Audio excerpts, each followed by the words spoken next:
Recipe Lion presents a JanetRoof.com K-Breed Productions video tutorial on Confetti Blood and Goo Cupcakes.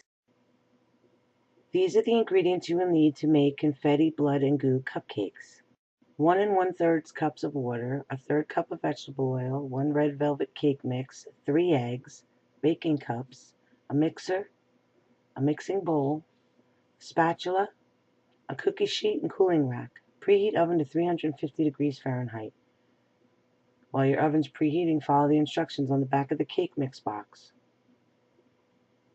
Combine everything and beat for 30 seconds. Don't overmix the batter. These work great. Place them directly on the cookie sheet. Fill baking cups 3/4 full. And this bloody batter will make your fingers and everything else red. I'm serious, this batter will dye anything it touches red, so if you don't want red on something, please keep it away from this batter. When your oven's ready, bake for 20 minutes. While your cupcakes are baking, mix the goo icing.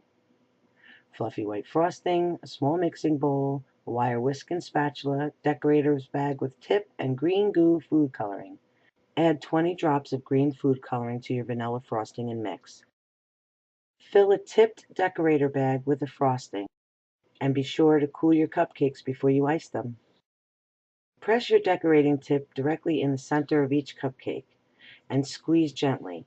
The cupcake will puff up and icing will ooze out the top. Then you'll know it's full and you go on to the next one. To decorate the top of the cupcakes, you'll need chocolate frosting, a small pot, and a spoon, festive toppings, and some yummy sprinkles. Melt your icing in a small pot over low heat on the stove. Stir it frequently or it'll burn. You got to keep that wrist going because it just stir it until it's totally melted. It should be nice, smooth, and creamy. Turn off the heat and start to decorate the top of your cupcakes. You're going to pour it over the top of the cupcake gently with a spoon. You could shake the cupcake back and forth to keep it from falling from one side to another. I like to add the festive toppings right away so they're really stuck in there, so when you're transporting them, they don't fall all over. It'll make about 12 to 14 cupcakes, but what's great about these is when you melt frosting, it locks in anything that you sprinkle on top of it.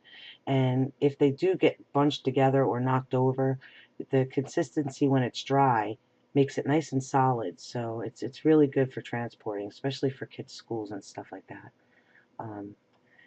These are very large ones, but you can make them smaller. You can even do minis with these. Really, it's just the size of the decorator tip that makes a difference. Make sure you cool it well before serving, and I promise you they're delicious. Enjoy them.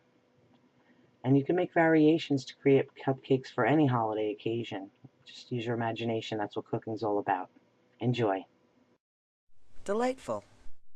When you subscribe to RecipeLion.com, you're subscribing to the best resource on the internet for recipes and cooking tips. This video was brought to you by RecipeLion.com. Check them out too on YouTube. Happy baking!